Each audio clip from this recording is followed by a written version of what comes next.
about the magnetic effects of electric current or heating effects of electric current. Right? Now we are going to start our next topic, chemical effects of electric current. मतलब जो भी electric current pass out होता है उसमें से chemical क्या effect होते हैं. जब भी किसी मटेरियल से इलेक्ट्रिक करंट पास आउट होता है तो उसके क्या केमिकल इफेक्ट्स होते हैं, आज हम वो डिस्कस करेंगे. क्लियर? सबसे पहले इसमें कुछ टर्म्स हैं वो समझ में आनी चाहिए तो ये टॉपिक आप अच्छे से समझ पाओगे. सबसे पहले है इलेक्ट्रोलाइसिस. इलेक्ट्रोलाइसिस क्या होता है? जो इलेक्ट्रो वर्ड है वो कहाँ से लिया गया है? वो इलेक्ट्रिसिटी से लिया गया है. जो इलेक्ट्रो वर्ड है वो इलेक्ट्रिसिटी से लिया गया है. और जो लाइसिस का मीनिंग होता है ब्रेक डाउन करना, स्प्लिट करना. लाइसिस का मीनिंग होता है ब्रेक डाउन करना. राइट? वैसे ही जब भी किसी भी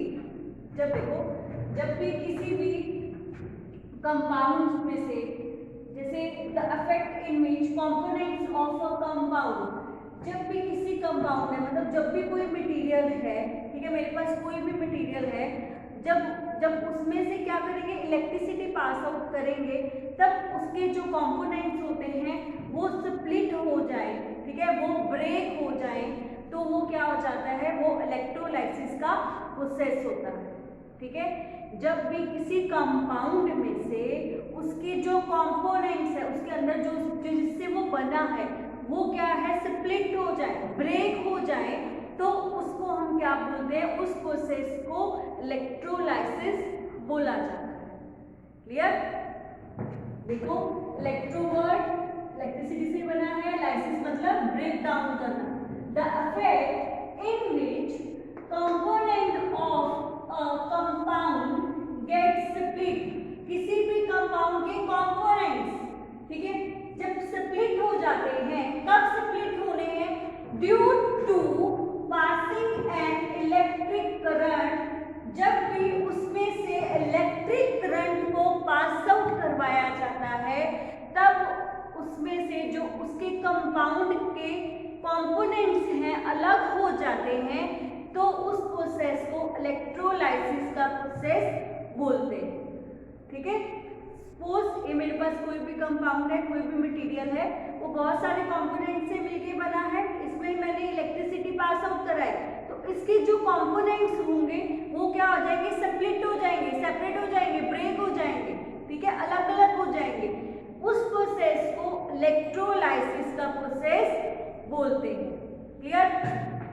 फॉर एग्जाम्पल मेरे पास H2O है, ठीक है, H2O में से मैंने इलेक्ट्रिसिटी क्या करवाई है, पास आउट करी. ओके? जब मैंने इलेक्ट्रिसिटी H2O में से पास करी तो क्या होगा, H2 अलग हो जाएगा, O2 अलग हो जाएगा. इसकी पहले से नहीं अपनी करी है, सिर्फ आपको बता रही हूँ समझाने के लिए. मेरे पास H2O है, उसमें से मैंने इलेक्ट्रिसिटी पास कराई, तो क्या होगा, इसके जो कंपोनेंट्स है अलग हो गए. ठीक है? H2 अलग हो गया, O2 अलग हो गया, तो इस प्रोसेस को क्या बोलते हैं, इलेक्ट्रोलाइसिस का प्रोसेस बोलते हैं. It's very important. इलेक्ट्रोलाइसिस के प्रोसेस को क्या बोलते हैं, जब भी किसी कंपाउंड के कंपोनेंट्स स्प्लिट हो जाते हैं, कब, जब उसमें से इलेक्ट्रिसिटी पास आउट कराई जाती है, उस प्रोसेस को इलेक्ट्रोलाइसिस का प्रोसेस बोला जाता है. क्लियर? जो इलेक्ट्रोलाइसिस के प्रोसेस में बहुत सारे और भी आगे जुड़े हुए हैं, उसके साथ अटैच्ड है, बहुत सारी टर्म्स आएंगी. इलेक्ट्रोड क्या होते हैं, ठीक है, फिर उसमें से एथोड क्या होता है, कैनोड क्या होता है. राइट? तो ये सब टर्म्स आपको वन बाय वन मैं समझाऊंगी.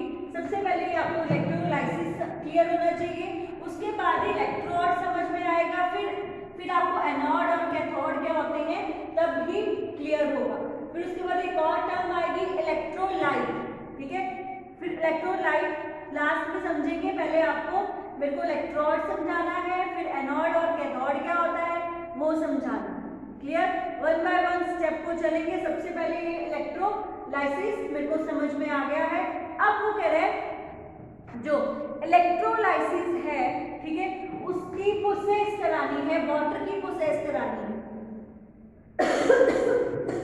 Electrolysis process of water, water की इलेक्ट्रोलाइसिस प्रोसेस करानी है, मतलब जो मेरा वाटर है वो कैसे डिवाइड हो जाएगा, कैसे स्प्लिट हो जाएगा। अब मेरे को इलेक्ट्रोलाइसिस प्रोसेस करानी किसकी, वाटर। क्लियर। अब इसमें मेरे पास दो तरह के इलेक्ट्रोड होते हैं, दो तरह के इलेक्ट्रोड होते हैं। फर्स्ट को हम क्या बोलते हैं, एनोड, और सेकंड को कैथोड। दो तरह के इलेक्ट्रोड हैं, anode and cathode, anode and cathode. Clear. फिर देखो उसमें मैंने जो दो इलेक्ट्रोड लिए, एनोड एंड कैथोड, इसमें मैंने क्या है, इसके अंदर क्या है, वाटर है। ठीक है। अब इसमें से मेरे को इलेक्ट्रिसिटी पास आउट करानी है। ठीक है। जब मैं इसमें से इलेक्ट्रिसिटी पास आउट कराऊंगी, जब जो मेरा एनोड है, जो इलेक्ट्रोड है, इलेक्ट्रोड में जो पॉजिटिव टर्मिनल के साथ जुड़ा है, ऐसा इलेक्ट्रोड जो पॉजिटिव, देखो ये पॉजिटिव है ना, ठीक है, जो ये इलेक्ट्रोड है, ठीक है, जो इलेक्ट्रोड पॉजिटिव टर्मिनल के साथ जुड़ा होता है, अटैच होता है, उसको हम क्या बोलते हैं, एनोड बोलते हैं। जो इलेक्ट्रोड नेगेटिव, ये नेगेटिव है, नेगेटिव टर्मिनल के साथ जुड़ा है, उसको हम कैथोड बोलते हैं। क्लियर। दो तरह के इलेक्ट्रोड हैं, एथोड एंड एनोड। जो इलेक्ट्रोड पॉजिटिव टर्मिनल के साथ जुड़ा है उसको हम एनोड बोलते हैं, और जो इलेक्ट्रोड है नेगेटिव टर्मिनल के साथ जुड़ा है उसको हम क्या बोलते हैं, कैथोड बोला जाता है। इतना क्लियर हुआ। कैथोड और एनोड क्या होता है, दो टर्मिनल है, दो इलेक्ट्रोड्स है, एथोड एंड कैथोड। जो एनोड क्या है, पॉजिटिव के साथ अटैच है, और जो कैथोड है वो नेगेटिव के साथ अटैच है। क्लियर। जो एनोड है, जब इसमें से क्या बाहर निकलता है, ऑक्साइड। ये क्या, एनोड क्या फ्री करते हैं, ऑक्साइड को फ्री करते हैं। क्लियर। जब इसमें से इलेक्ट्रिसिटी पास आउट होती है, जो एनोड है वो किसको फ्री कर रहा है, ऑक्सीजन, किसको फ्री करता है, ऑक्सीजन को, ऑक्साइड को फ्री करता है। ठीक है। और जो कैथोड है वो किसको फ्री करता है, हाइड्रोजन को फ्री करता है। क्लियर। आपको पूछे कि एनोड किसको फ्री करता है, ऑक्सीजन को, ठीक है, और जो कैथोड है वो किसको, हाइड्रोजन को फ्री करता है। क्लियर। फिर वो कह रहे हैं कि जब जो ये इलेक्ट्रोड हैं, ठीक है, वो क्या शो करते हैं, जो एनोड है वो ऑक्सीडेशन के प्रोसेस को शो करते हैं। ठीक है। क्या इलेक्ट्रोड में जो एनोड है वो ऑक्सीडेशन के प्रोसेस को शो करते हैं, और जो कैथोड है वो रिडक्शन के प्रोसेस को शो करते हैं। क्लियर। जो एनोड है वो किसको शो कर रहे हैं, ऑक्सीडेशन को, ठीक है, और जो कैथोड है वो रिडक्शन को शो करते हैं। क्लियर। फिर से रिपीट कर रही हूँ कि इसमें से जब ये क्या हो गया, वाटर का इलेक्ट्रोलाइसिस करवाया जा रहा है। ठीक है। इलेक्ट्रोलाइसिस जब करवाते हैं तो उसमें दो इलेक्ट्रोड्स होते हैं। ठीक है। दो तरह के कौन से इलेक्ट्रोड्स हैं, एनोड एंड कैथोड। ठीक है। एनोड क्या, O2 को शो करता है, एनोड से O2 फ्री होता है, और कैथोड से H2 फ्री होता है। क्लियर। अब ये दोनों अलग अलग हो गए, जो वाटर है वो अलग अलग हो गया, H2 प्लस O2 हो गया ये, राइट। फिर जो एनोड है वो ऑक्सीडिक होते हैं, और जो कैथोड है वो क्या होते हैं, हाइड्रोजन को शो करते हैं। ठीक है।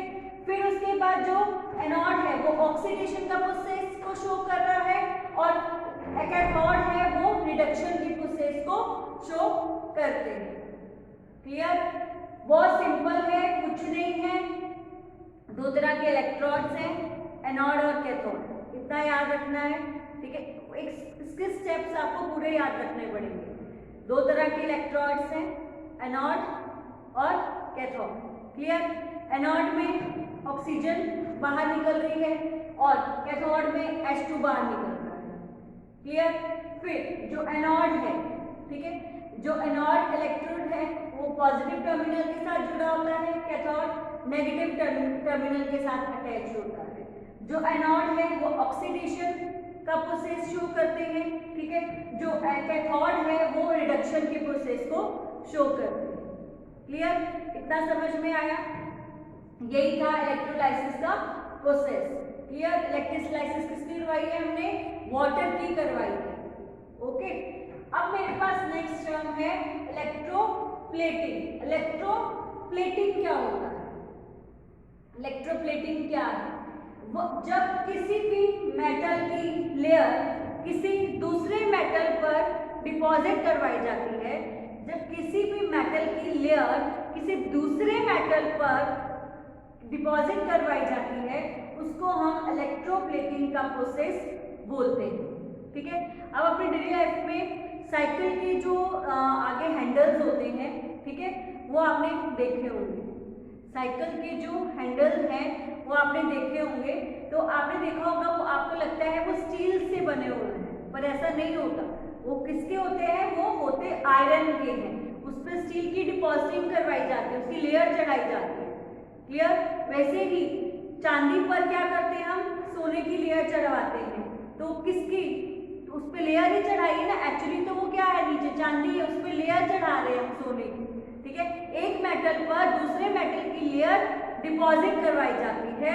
किसकी हेल्प से? इलेक्ट्रिसिटी की हेल्प से। एक मेटल की लेयर को दूसरे मेटल पर जब डिपॉजिट करवाते हैं with the help of electricity, उस प्रोसेस को इलेक्ट्रोप्लेटिंग बोला जाता है। Clear? The process by which layer of some metal is deposited on another metal by using electricity is known as electroplating. Clear? उसको हम क्या बोलते हैं? इलेक्ट्रोप्लेटिंग बोला जाता है। ओके, अब मेरे पास जैसे मेरे पास मेटल है कॉपर, ठीक है, और मेरे पास एक स्पून है। अब मेरे को जो कॉपर की जो लेयर है वो मेरे को स्पून के मेटल पर डिपॉजिट करवानी है। क्लियर? ये मेरे को स्पून के मेटल पर डिपॉजिट करवानी है। तो क्या होता है? ये कैसे, कहाँ से ट्रांसफर हो रहा है? एनोड से कैथोड की तरफ जाता है, ठीक है। ये क्या हो रहा है? एनोड से कैथोड की तरफ जा रहा है। ये मेटल की लेयर यहाँ से स्पून पर जा रही है, मतलब वो एनोड से कैथोड की तरफ जा रही है। एनोड इलेक्ट्रोड से वो कैथोड इलेक्ट्रोड की तरफ जा रही है। पॉजिटिव टर्मिनल से वो नेगेटिव टर्मिनल की तरफ जाती है। फिर क्या होता है? यहाँ पे जो लेयर है मेटल की वो कम हो जाएगी, यहाँ से कम होते हुए यहाँ पे क्या हो जाएगी? वो ज्यादा हो जाएगी, ठीक है। तो ये प्रोसेस होता है इलेक्ट्रोप्लेटिंग का। ओके, यहाँ पे ये सब टॉपिक फिनिश्ड हो गए हैं। अब जो नेक्स्ट टॉपिक बचे हैं वो हम नेक्स्ट वीडियो में करेंगे। क्लियर?